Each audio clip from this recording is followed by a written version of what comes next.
let's talk about, in my mind, a bit of a surprise, despite me choosing them to go to the Super Bowl and win their conference. You know how high I was on the Pittsburgh Steelers coming into the season? Still am. Just 1 week. It still is just 1 week. It still is 1 week, but in the same way, and I understand you're making that noise, Chris, the same way that I just said I saw 1 week of Dallas Cowboys football, and I can say that's a Super Bowl-looking team right there that's going to come into your house and impose its will and beat you up in all three phases and spit you out and cause you to get in a fetal position and wonder about your very existence like the Cowboys did to the Giants and the reigning coach of the year on Sunday night. So I understand that the Steelers do have a lot going for them. And I thought the San Francisco 49ers in the past, last year, perfect example, Trey Lance going into rainy Chicago. If I'm not mistaken, a couple years ago, they lost in Atlanta in a week 1 contest.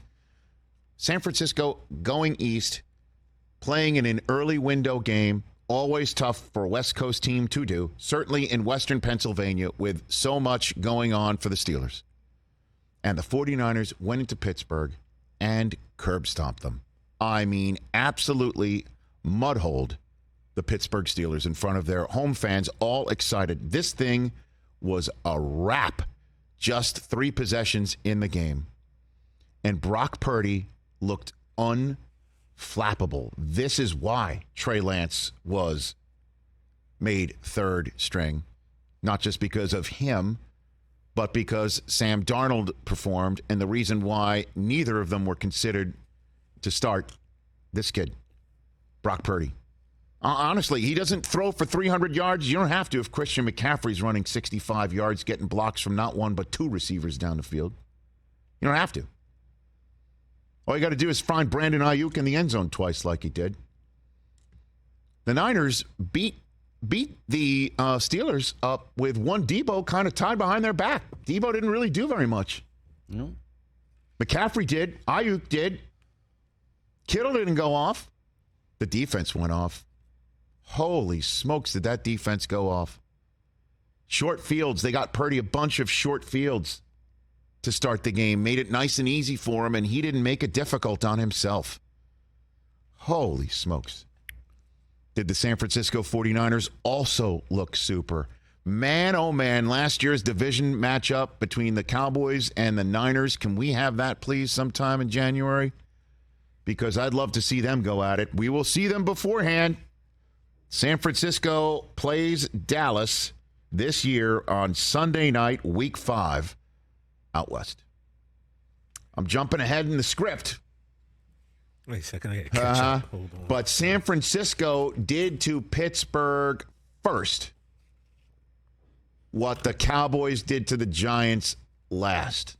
The first major warning shot around the league was fired from Western Pennsylvania by the San Francisco 49ers to say, Bosa's in the fold, the defense is rolling. Pittsburgh has a lot going for it, but it was Kenny Pickett's first week 1 start, and he did not look as if he could handle what was placed in front of him. Didn't help that Deontay Johnson got hurt in the first half of that game, but that game was essentially over when Deontay Johnson got hurt. I don't know what the Steelers are doing at the running back position, but maybe they went Jalen Warren because they needed points fast, and Najee is a guy who can be rolled downhill when you're trying to extend a game or protect a lead or impose your will. That imposing of will went out the door at the end of the first quarter. By the end of the first quarter, it was like, oh my gosh, we've got to stop spinning our wheels and we've got to make sure we can get first downs together. That's what the Niners did to the Pittsburgh Steelers. I chose the Steelers in this game because I thought the Niners, again, going east, taking on a team that I was very high on in Pittsburgh, would have their hands full. And instead, we're watching McCaffrey run like the wind. Ayuk twice in the end zone. pretty big call early in the game. Looked like Brock Purdy clearly fumbled and TJ Watt recovered. Steelers challenged rightfully, and it was upheld as not a fumble. I thought that was... No, and I understand that there's bad. Momentum swings that can happen early on in a game. That might have got the Steelers anything. back on track. It wouldn't have been a 3-score game at that point. Maybe they could come down and get some points. That's a different game. I thought that was a pretty blown call. I think the day was kind of written early on. I don't know how many comebacks we saw yesterday. I mean, the Patriots were one that kind of made a comeback that I didn't see coming. Catch the Rich Eisen Show every single day on the Roku channel, 12 to 3 Eastern, for free.